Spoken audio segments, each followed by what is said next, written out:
I've made over $100,000 from trading, but I decided to quit trading full-time when I was given the opportunity. And no, it's not because I lost money or blew any trading accounts, it's because full-time trading isn't the dream that you think it is. In this video, I'll be explaining why I decided to step away from trading full-time, even though I was consistently profitable. For those who don't know me, I've been profitable every single year since I started trading in 2020. I've achieved 7 figures in funding, I've reached #1 on the FTMO leaderboards in 2023, but this same year, I realized something. Just a few months after making a life-changing amount of money, I realized that I could improve my trading performance by quitting trading full-time. If trading is your only source of income, there is naturally a lot of pressure to make money. Now, I could handle that pressure very well, as every good trader should, but it was partly a circumstance of my environment. I realized that the more I needed to make money, the more pressure was put on my trading. And with more pressure on my trading, the more vulnerable I was for emotions to seep into my decision-making. And with worse decision-making,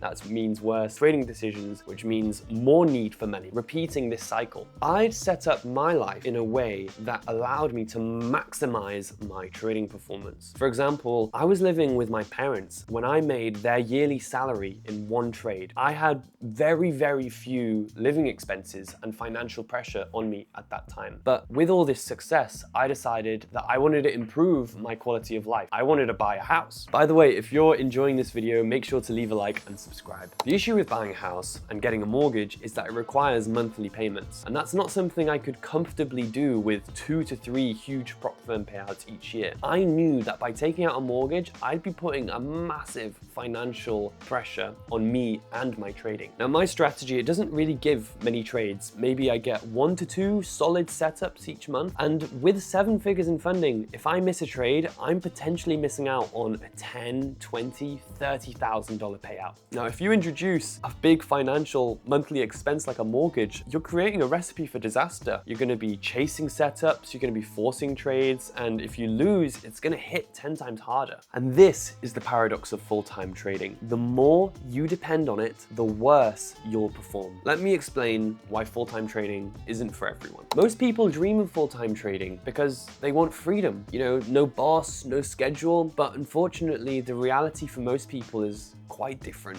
Your income is 100% out of your control. Even if you execute your trade plan absolutely perfectly, the markets distribute its rewards randomly, and there's no guarantee you'll get paid. When trading is your full-time job, every loss, mistake, mistrade, it all impacts your psychology so much more. Even if you're able to manage your emotions like me, it still takes all the fun out of trading, you know? It stops being enjoyable, and it can start to weigh you down in your personal life. And that's when I realized something very important. Before I get to that, give me 10 seconds just to talk about the Fivers who have sponsored today's video. Fivers are one of the most reliable prop firms in the industry. I've received nearly $10,000 in payouts from them, and I just can't recommend them enough. If you're looking for a really reliable prop firm, Fivers is the one to go for. This was my realization. The dream was never to be a full-time trader. The dream was freedom from financial stress. So I made the backwards decision to sacrifice the time freedom I'd earned myself from being a full-time trader in exchange for getting a full-time remote job. And now I own a 300-year-old farmhouse in Wales, which has zero impact on my trading performance because it's paid for entirely by my job's monthly salary. And I can still trade exactly the same. But not only that, having this regular income has counterintuitively improved my trading performance. And this is the paradox of trading that I was talking about earlier. The less you need to make money, the more money you end up making, and trading is enjoyable again. My advice to you is this: if you want to be a full-time trader, please make sure that it's not to avoid financial stress, because full-time trading is arguably way more stressful than just having a regular job. And if you do decide to make the leap into becoming a full-time trader, make sure that you've got plenty of savings like I did when I started full-time trading,